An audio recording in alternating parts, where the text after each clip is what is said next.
Hello everyone. इस video में मैं आपको दिखाऊंगा कि कैसे हम एक और ट्रिक को अपनाते हुए किसी एक शीट में डाटा लिख के दूसरी शीट में कॉपी कर सकते हैं।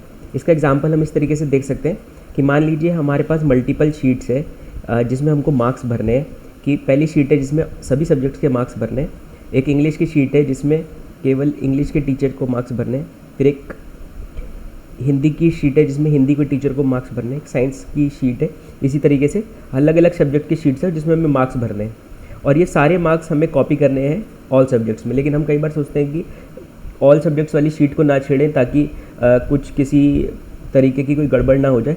लेकिन इस वीडियो में या इस शीट में एक चीज़ ध्यान रखने की कि सभी शीट्स की फ्रेमिंग एक जैसी है। कि सभी शीट्स में जो सपोज़ सेकंड कॉलम के 5th में अगर गगन बंसल लिखा है तो सभी के उसमें गगन ही लिखा होना चाहिए।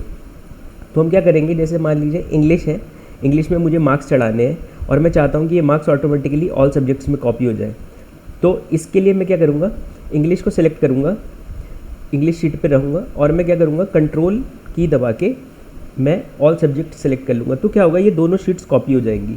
तो जब ये दोनों शीट्स कॉपी हो जाएंगी तो इसमें क्या होगा कि मैं जो भी एंट्री इंग्लिश शीट में कर रहा हूँ, सपोज़ मैंने यहाँ पे लिखा कि मार्क्स रोहन के इंग्लिश में 76 है और गगन के 45 है, सोहन जो है वो नॉट एलिजिबल था। तो मैं देखूँगा कि ऑटोमेटिकली ऑल शीट्स में भी वो डाटा कॉपी होता जा रहा है। और मैं इसी तरीके से ऑल शीट्स में अगर मैं लिखता हूँ कि वीना के 95, रीना के 33 और अजय के 12, तो मैं देखूंगा कि इंग्लिश वाली शीट में भी ये कॉपी होता जाता है। तो ये एक बहुत ही इफेक्टिव ट्रिक है और ये दोनों शीट सेलेक्टेड रहेंगी। जो भी कुछ आप शीट इंग्लिश में करेंगे वही ऑल सब्जेक्ट्स में होता रहेगा। और इसे अनसेलेक्ट करने के लिए आप कहीं भी और क्लिक कर दीजिए, मान लीजिए, तो ये अनसेलेक्ट हो जाएंगी। It is a very effective trick. एक बार और बताता हूँ कि सपोज़ हिंदी के मार्क्स भरने हैं हमें और ऑल शीट्स में भी भरने हैं। तो हम हिंदी सेलेक्ट करेंगे और कंट्रोल की दबा के माउस से ऑल सिलेक्ट्स भी सिलेक्ट कर लेंगे। तो अब मैं अगर हिंदी शीट में मार्क्स भर रहा हूँ, सपोज़ रोहन के 54, गगन के 67, सोहन के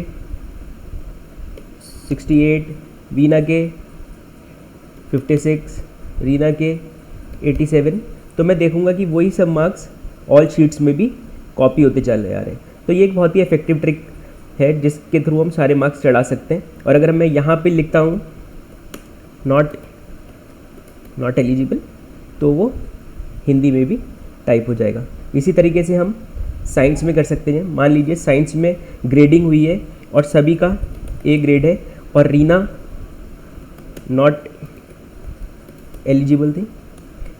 तो हम देखेंगे कि अगर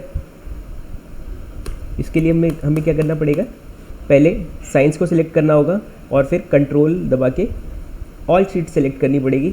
और हम साइंस में सभी को सिलेक्ट कर लेते हैं और सपोज़ कोई भी बीच में एक नॉट एलिजिबल है, हमने जैसे साइंस की शीट में किया और वो ऑल शीट्स में भी विजिबल हो जाएगा।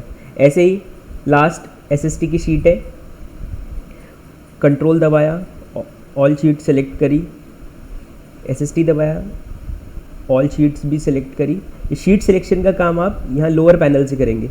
और मैं यहाँ पे इसमें भी सपोज़ ग्रेडिंग है और मैं सबको ग्रेड देता हूँ।